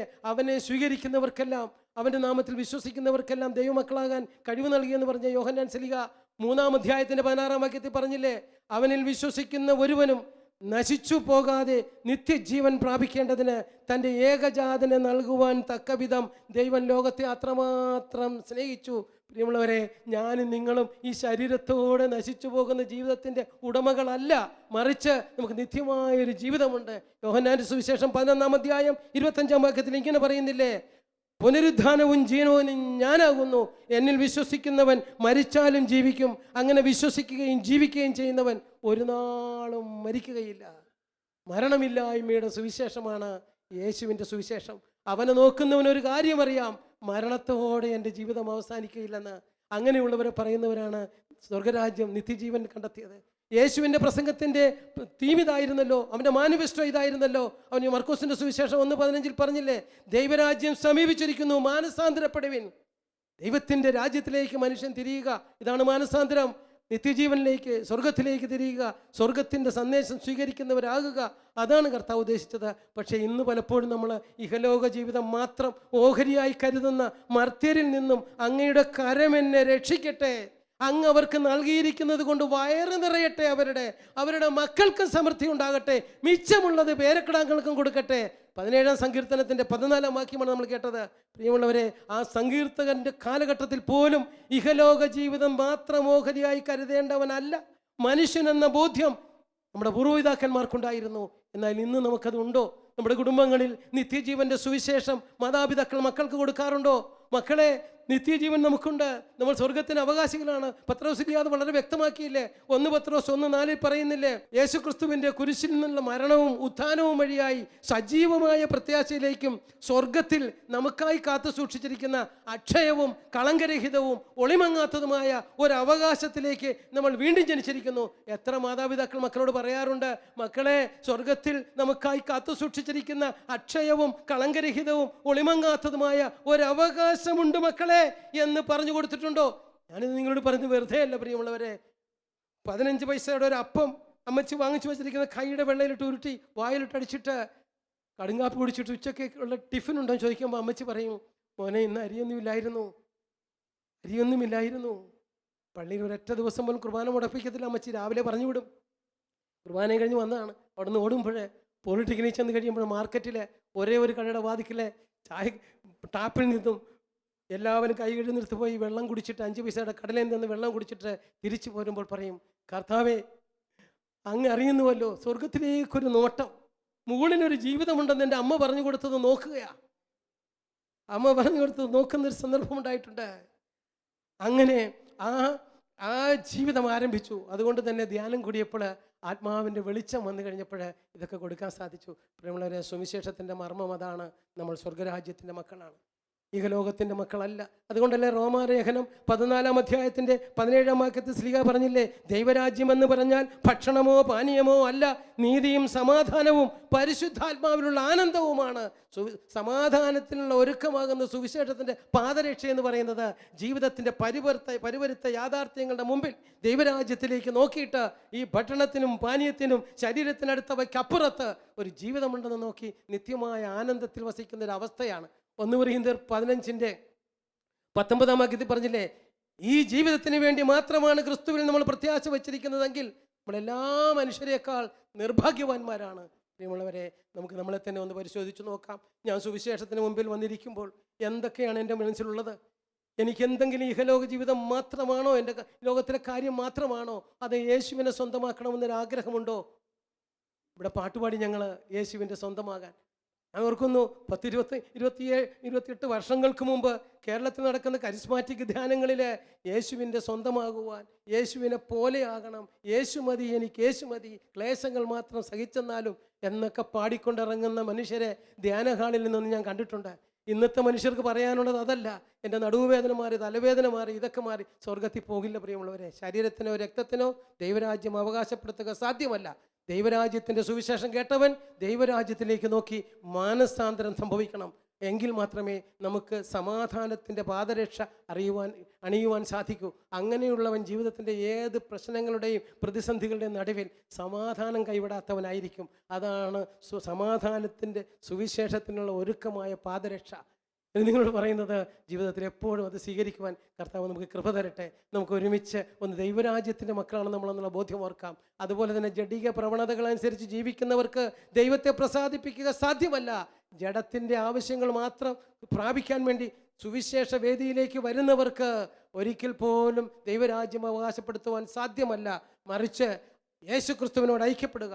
ആകയാൽ ഇപ്പോൾ യേശുക്രിസ്തുവിനോട് ഐക്യപ്പെട്ടിരിക്കുന്നവർക്ക് ശിക്ഷാവിധിയില്ല. അവനിലുള്ള ജീവാത്മാവിൻ്റെ നിയമം നിന്നെ പാപത്തിൻ്റെയും മരണത്തിൻ്റെയും നിയമത്തിൽ നിന്ന് മോചിപ്പിച്ചിരിക്കുന്നു. അതായത് ശരീരത്താൽ ദുർബലമാക്കപ്പെട്ട നിയമത്തിന് അസാധ്യമായത് ദൈവം ചെയ്തു. പാപകരമായ ശരീരത്തിൻ്റെ സാദൃശ്യത്തിൽ തൻ്റെ പുത്രനെ അയച്ചുകൊണ്ട് പാപത്തിന് ശരീരത്തിൽ ശിക്ഷ വിധിച്ചു. ഇത് ശരീരത്തിൻ്റെ പ്രവണതകൾക്കനുസരിച്ച് ജീവിക്കാതെ ആത്മാവിൻ്റെ പ്രചോദനമനുസരിച്ച് ജീവിക്കുന്ന നമ്മളിൽ നിയമത്തിൻ്റെ അനുശാസനം പൂർണ്ണമാകാനാണ്. നിങ്ങളവരെ, ക്രിസ്തുവിൻ്റെ ആത്മാവുള്ളവൻ ജഡികനല്ല, ആത്മീയനാണ്. ജഡിക മനുഷ്യന് ദൈവത്തെ പ്രസാദിപ്പിക്കുക സാധ്യമല്ല. നിങ്ങൾ ആത്മീയരാകണമെങ്കിൽ യേശു ക്രിസ്തുവിൻ്റെ ആത്മാവിനെ സ്വീകരിക്കാൻ തക്ക വിധം ഹൃദയം നമുക്ക് കർത്താവിന് തുറന്നു കൊടുക്കാം. ഇതാ ഞാൻ വാതിലിൽ നിന്ന് വന്ന് മുട്ടുന്നു.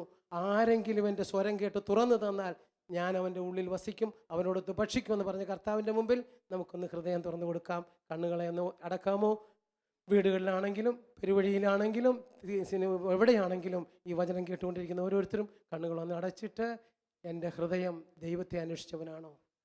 നിങ്ങൾ നിങ്ങളുടെ വിശ്വാസത്തിൽ നിലനിൽക്കുന്നുണ്ടോ എന്ന് പരിശോധിച്ചറിയുവിൻ. നിങ്ങളെ തന്നെ പരീക്ഷിച്ച് മനസ്സിലാക്കുവിൻ. യേശുക്രിസ്തു നിങ്ങളിലുണ്ടെന്ന് നിങ്ങൾക്ക് ബോധ്യമായിട്ടില്ലേ? ഇല്ല എങ്കിൽ നിങ്ങൾ പരീക്ഷയിൽ പരാജയപ്പെട്ടിരിക്കുന്നു. ക്രിസ്തു ഉള്ളിലുണ്ടെന്ന് കണ്ടെത്തുവാനുള്ള കൃപയ്ക്കായി പ്രാർത്ഥിക്കൂ പ്രിയമുള്ളവരെ. മാമോദീസായിലൂടെ യേശു ക്രിസ്തുവിനെ വസ്ത്രമണിഞ്ഞവരെ, മാമോദീസായിലൂടെ യേശു ക്രിസ്തുവിനോട് നിദ്ര പ്രാപിച്ചവരെ, പാപത്തെ സംബന്ധിച്ചിടത്തോളം മരിച്ചവരും ഉത്ഥാനം ചെയ്ത യേശുവിനെ സ്വന്തമാക്കേണ്ടവരുമാണ് നമ്മൾ. അങ്ങനെ ജീവിക്കാനുള്ള കൃപയ്ക്കായി നമുക്ക് പ്രാർത്ഥിക്കാം. കർത്താവെ, എല്ലാ മക്കളുടെ മേലും ദൈവാത്മാവിനെ വർഷിക്കണമേ. വചനം ഹൃദയത്തിൽ ഫലം പുറപ്പെടുവിക്കുവാനും, വചനം ഹൃദയത്തിൽ ചലനമുണ്ടാക്കുവാനും, വചനം മാനസാന്തരത്തിനുള്ള ആഹ്വാനം നൽകുവാനും, വചനം പുതിയ സൃഷ്ടിയാകുവാനുള്ള ദാഹമുണ്ടാകുവാനും ഇടയാക്കണമേ. പിതാവിൻ്റെയും പുത്രൻ്റെയും പരിശുദ്ധാത്മാവിൻ്റെയും നാമത്തിൽ ആമേൻ.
ദിവ്യകാരുണ്യനാഥൻ്റെ സന്നിധിയിൽ നാം ആയിരിക്കുമ്പോൾ നമ്മുടെ ഹൃദയങ്ങൾ നിർമ്മലമാക്കാം. എഫേസ്യോസ് 6-15 പ്രകാരം പറഞ്ഞു വയ്ക്കുന്നുണ്ട്: സമാധാനത്തിൻ്റെ സുവിശേഷത്തിലുള്ള പാദരക്ഷകൾ നീ ധരിക്കുവിനെന്ന്. എൻ്റെ പ്രിയമകനെ മകളെ, ദിവ്യകാരുണ്യനാഥൻ്റെ സന്നിധിയിൽ മാലാഖമാരോടും വിശുദ്ധരോടുമൊപ്പം നാം ഇപ്പോൾ ആയിരിക്കുമ്പോൾ നമുക്ക് ചിന്തിക്കാം, നമ്മുടെയൊക്കെ ജീവിതത്തിൽ സുവിശേഷത്തിൻ്റെ സമാധാനമാകുന്ന പാദരക്ഷകൾ നാം അണിഞ്ഞിട്ടുണ്ടോ എന്ന്. പലപ്പോഴും ദൈവത്തിന് കൊടുക്കേണ്ട സ്ഥാനം ദൈവത്തിന് കൊടുക്കാതെ വന്ന സാഹചര്യങ്ങൾ ജീവിതത്തിലുണ്ടായിട്ടുണ്ട്. നമുക്ക് ദൈവത്തിൻ്റെ മുൻപിൽ പ്രാർത്ഥിച്ചിട്ടുണ്ട്, പറയാറുണ്ട്, എന്തുകൊണ്ട് എൻ്റെ ജീവിതത്തിൽ മാത്രം ദൈവം അനുഗ്രഹങ്ങൾ നൽകുന്നില്ല? എന്തുകൊണ്ട് ഞാൻ ഇത്ര വലിയ ബന്ധനത്തിൽ ആയിരിക്കുന്നു? പാപങ്ങളിലേക്ക് വീണ്ടും വീണ്ടും ഞാൻ എന്തുകൊണ്ട് വീണു പോകുന്നു? ജീവിത പങ്കാളിയും മക്കളും മാതാപിതാക്കളുമൊക്കെ വിശ്വസ്തരല്ലാതെ ആവുന്നുവെന്ന് പലപ്പോഴും എന്തുകൊണ്ട് ഞാൻ മനസ്സിൽ നനയ്ക്കുന്നു. ദൈവത്തിൻ്റെ മുൻപിൽ നാം ആയിരിക്കുമ്പോൾ അതിനിന്ന് ദൈവം ഉത്തരം നൽകുകയാണ്. മകനെ, മകളെ, നിന്റെ ജ്ഞാനസ്നാന അവസരത്തിൽ നിന്നെ ഞാൻ ധരിപ്പിച്ച സുവിശേഷമാകുന്ന സമാധാനത്തിൻ്റെ പാദരക്ഷ നീ എവിടെയാണ് ഊരിവെച്ചത്? നമുക്ക് പ്രാർത്ഥിക്കാം ദൈവത്തോട് ഹൃദയം തുറന്ന്. ദൈവമേ, നീ എന്നെ അണിയിച്ച പാദരക്ഷ ഇനിയും എനിക്ക് തിരികെ തരണമേ. നീ എനിക്കായി ഒരുക്കി വെച്ച ആ നിർമ്മലമായ ഹൃദയം എന്നിലേക്ക് വീണ്ടും സന്നിവേശിപ്പിക്കണമേ. മാലാഖമാരോട് ചേർന്ന് ദൈവത്തെ ആരാധിക്കാം. ഈ ഗാനത്തിൻ്റെ ഈരടികളോടൊന്നാകുമ്പോൾ നാം ദൈവത്തോടും സ്വർഗത്തോടും വീണ്ടും വാഗ്ദാനം ചെയ്യുകയാണ്, നിന്റെ പ്രിയമകനായി പ്രിയമകളായി നിലനിൽക്കാമെന്ന്. നമുക്ക് ഒരുമിച്ച് ആലപിക്കാം, ദൈവത്തെ ആരാധിക്കാം.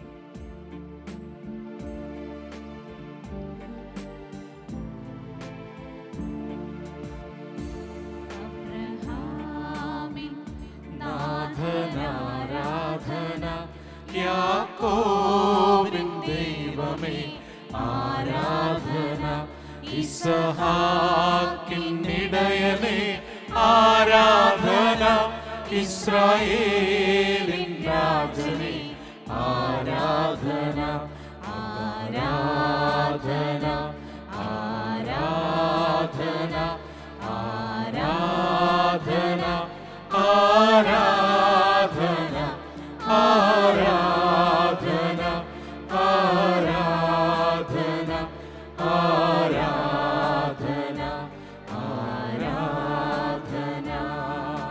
റോമാലേഖനത്തിലൂടെ നമ്മളെ ഓർമ്മിപ്പിക്കുകയാണ്. 3-23 നാം ദൈവത്തിൻ്റെ മുൻപിൽ ആയിരിക്കുമ്പോൾ ഒരു പാപി ആണെന്ന അവബോധത്തിലേക്ക് തിരികെ വരേണ്ടതായിട്ടുണ്ട്. 6 കടന്നു പോകുമ്പോൾ 23 വീണ്ടും അപ്പോസ്തലൻ നമ്മെ ഉദ്ബോധിപ്പിക്കുകയാണ്. അനുതാപമെന്ന ദാനത്തിലൂടെ ഹൃദയങ്ങൾ നിർമ്മലമാക്കേണ്ടതായിട്ടുണ്ട്. നിന്റെ പാപങ്ങൾക്ക് വേണ്ടി യേശു മരിച്ചുവെന്നും സഹനങ്ങളിലൂടെ കടന്നുപോയി എന്നും ഉദ്ധാനം ചെയ്തുവെന്നും വിശ്വസിക്കുമ്പോൾ അവൻ വീണ്ടും നമ്മുടെ മധ്യത്തിലേക്ക് നമ്മെ വിധിക്കുവാനായി സ്നേഹത്തിൻ്റെ വിധിയാളനായി വരുമെന്ന് വിശ്വസിക്കുമ്പോൾ യോഹന്നാൻ സുവിശേഷകൻ 14 അധ്യായം 1 മുതൽ 3 മുതലുള്ള വാക്യത്തിലൂടെ അവൻ നമ്മെ വീണ്ടും സ്നേഹത്തിൻ്റെ ഒരു വിധി കൽപ്പിക്കുവാനായി വരുമെന്ന് ബോധ്യപ്പെടുത്തുമ്പോൾ പ്രാർത്ഥിക്കാം. ഈ ദിവ്യകാരുണ്യനാഥൻ്റെ സന്നിധിയിലായിരുന്നു കൊണ്ട് ദൈവമേ, നീ എന്നെ നിന്റെ പ്രിയപ്പെട്ട ഒരാളായി മാറ്റണമേ. പ്രിയ കുഞ്ഞായി മാറിയിരിക്കുന്ന നമ്മുടെ ഹൃദയങ്ങൾ ദൈവത്തോട് ചേർത്ത് വയ്ക്കാൻ. ദൈവമേ, നിന്റെ കൃപ അതൊന്ന് മാത്രം മതി. കുഷ്ഠരോഗി ദൈവത്തിൻ്റെ സന്നിധിയിലായിരുന്നു കൊണ്ട് അവനോട് പ്രാർത്ഥിക്കുന്നുണ്ട്, മനസ്സാകുമെങ്കിൽ നിനക്ക് എന്നെ സൗഖ്യപ്പെടുത്തുവാനായിട്ട് സാധിക്കും. ഗലീലയിലൂടെയും നസ്രത്തിലൂടെയും ഒക്കെ അത്ഭുതങ്ങൾ ചെയ്തുകൊണ്ട് നടന്നു പോയ ദിവ്യകാരുണ്യനാഥൻ്റെ സന്നിധിയിലാണ് നാം ആയിരിക്കുന്നതെന്നുള്ള ബോധ്യത്തിലേക്കാണ് നാം ഉയർത്തെഴുന്നേൽക്കേണ്ടത്. പ്രാർത്ഥിക്കാം. എല്ലാ ഉത്കണ്ഠകളും മാറ്റിവെച്ചുകൊണ്ട് ദൈവത്തിൻ്റെ മുൻപിൽ നാം ആയിരിക്കുമ്പോൾ അവൻ നമ്മെ ഉദ്ബോധിപ്പിക്കുകയാണ്. നിന്റെ അലച്ചിലുകൾ ഞാൻ എണ്ണിയിട്ടുണ്ട്, നിന്റെ കണ്ണുനീർ കണങ്ങൾ ഞാൻ കുപ്പിയിൽ ശേഖരിച്ചിട്ടുണ്ട്, നിന്റെ സഹനങ്ങൾ എൻ്റെ മകനെ ഞാൻ അറിയുന്നു. എൻ്റെ മകളെ, നിന്നെ ഞാനിപ്പോൾ നിന്റെ കൂട്ടി നടക്കുവാനായി കടന്നു വരികയാണ്. പ്രാർത്ഥിക്കാം ദൈവത്തോട്. എൻ്റെ ദൈവമേ, നീ എന്നെ വിശുദ്ധീകരിക്കണമേ, എൻ്റെ ജീവിതത്തിൽ അത്ഭുതങ്ങൾ പ്രവർത്തിക്കണമേ എന്ന് വിശ്വാസത്തോടെ നമുക്ക് ആലപിക്കാം.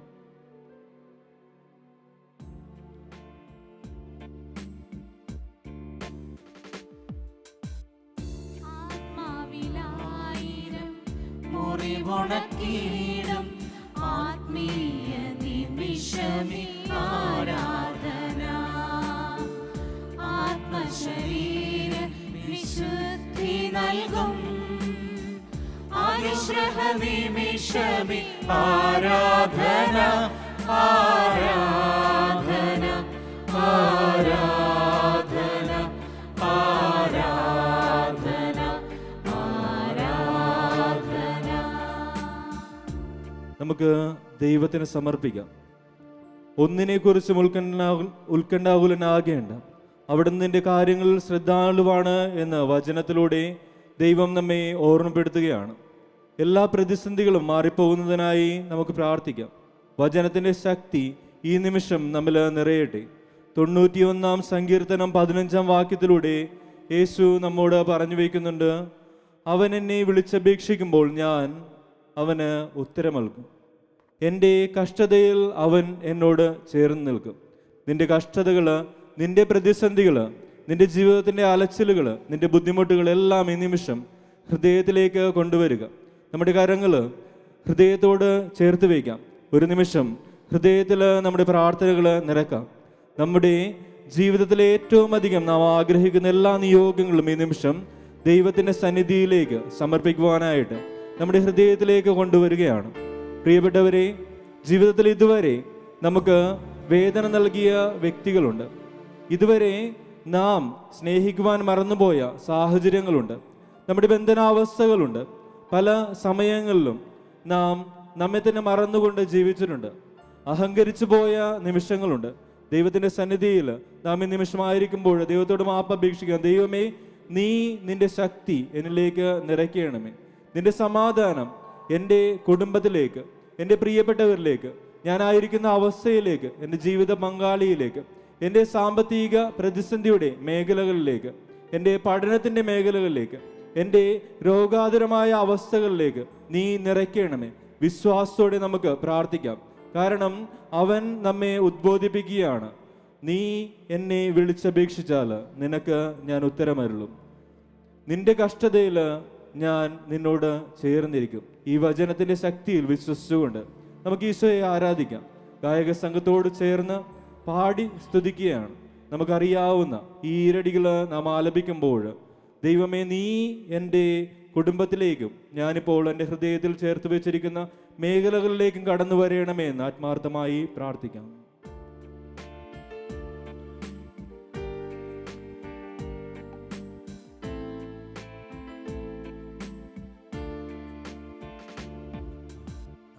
തുമ്പങ്ങളെല്ലാം മാറ്റുന്ന ദൈവം അണയുന്ന നിമിഷമീ ആരാധന.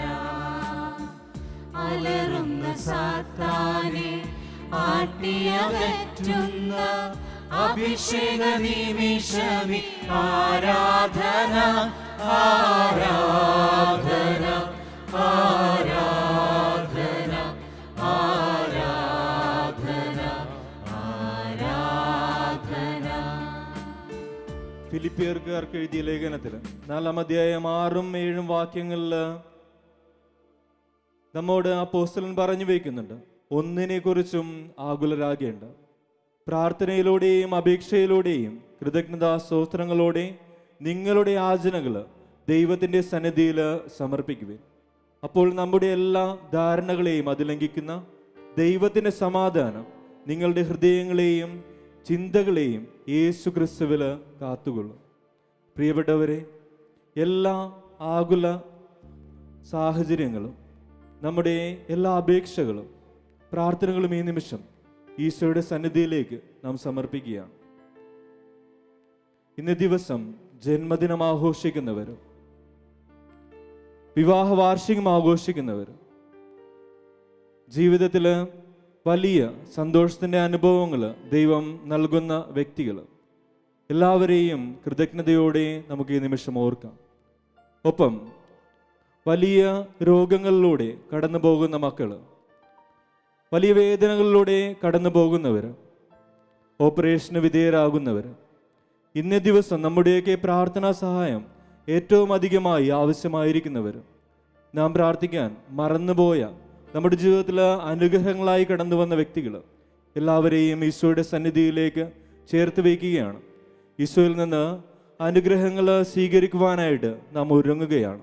ദിവ്യകാരുണ്യനാഥൻ നമ്മെ അനുഗ്രഹിക്കുമ്പോൾ നമുക്ക് പ്രാർത്ഥിക്കാം, ദൈവമേ, ഞാൻ എന്നെ തന്നെ പൂർണ്ണമായി സമർപ്പിക്കുന്നു.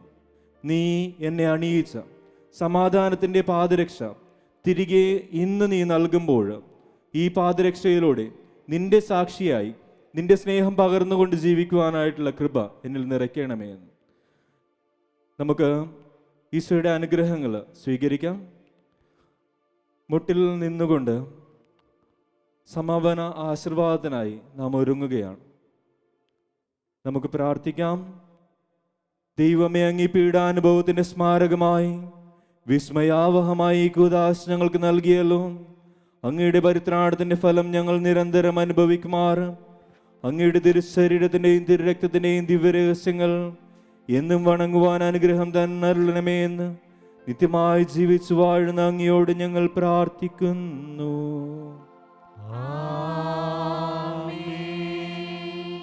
സാധിക്കുന്ന എല്ലാവരും ഈ നിമിഷം മുട്ടിൽ നിന്നുകൊണ്ട് ഈശോയെ നമ്മുടെ കുടുംബങ്ങളിലേക്ക്, ജീവിതങ്ങളിലേക്ക്, ജീവിത പങ്കാളിയിലേക്ക്, മക്കളിലേക്ക്, മാതാപിതാക്കളിലേക്ക്, നമുക്ക് ഏറ്റവും അധികമായി ഈശോയുടെ സാന്നിധ്യം ആവശ്യമായിരിക്കുന്ന എല്ലാ മേഖലകളിലേക്കും സ്വീകരിക്കുകയാണ്. ഈശോ നമ്മെ അനുഗ്രഹിക്കുമ്പോൾ ഗായക സംഘം ആരാധന ആരാധന എന്നുള്ള ഈരടികൾ ഏറ്റുപാടുന്നു. നാം സ്വർഗീയ വൃന്ദങ്ങളോടും മാലാഖമാരോടും വിശുദ്ധരുടെ ഗണത്തോടും പരിശുദ്ധ അമ്മയോടും വിശുദ്ധ ഔസ്യപിതാവിനോടും നമ്മുടെ പേരിന് കാരണബോധരായ വിശുദ്ധരോടും കാവൽ മാലാഖമാരോടും ചേർന്ന് ഈശോയെ ആരാധിക്കുകയാണ്. അനുഗ്രഹങ്ങൾ അനർഗ്ലമായി നമ്മുടെ ജീവിതത്തിലേക്ക് ദൈവം നൽകുകയാണ്. നമുക്ക് പ്രാർത്ഥിക്കാം, ദൈവമേ, നീ എന്നെ സ്പർശിക്കണമേ, നീ എന്നെ സൗഖ്യപ്പെടുത്തണമേ, നീ എൻ്റെ ജീവിതത്തിൽ വീണ്ടും നിന്റെ സ്നേഹത്തിൻ്റെ നാളം തെളിക്കണമേ.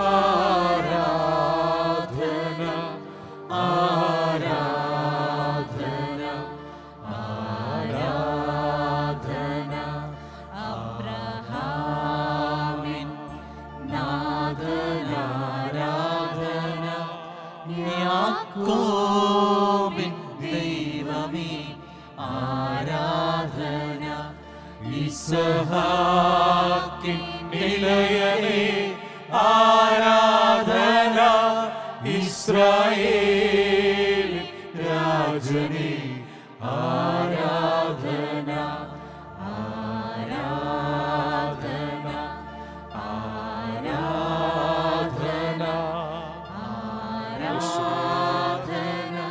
ആരാധന ഞങ്ങളങ്ങേ ആരാധിക്കുന്നു കർത്താവേ. ഈശോയുടെ പരിശുദ്ധ പരമദിവ്യകാരുണ്യത്തിന് എന്നേരവും ആരാധനയും സ്തുതിയും പുകഴ്ചയും ഉണ്ടായിരിക്കട്ടെ. ഈശോയുടെ പരിശുദ്ധ പരമദിവ്യകാരുണ്യത്തിന് എന്നേരവും ആരാധനയും സ്തുതിയും പുകഴ്ചയും ഉണ്ടായിരിക്കട്ടെ. പരിശുദ്ധ പരമദിവ്യകാരുണ്യ ഈശോയ്ക്ക് എന്നേരവും ആരാധനയും സ്തുതിയും പുകഴ്ചയും ഉണ്ടായിരിക്കട്ടെ.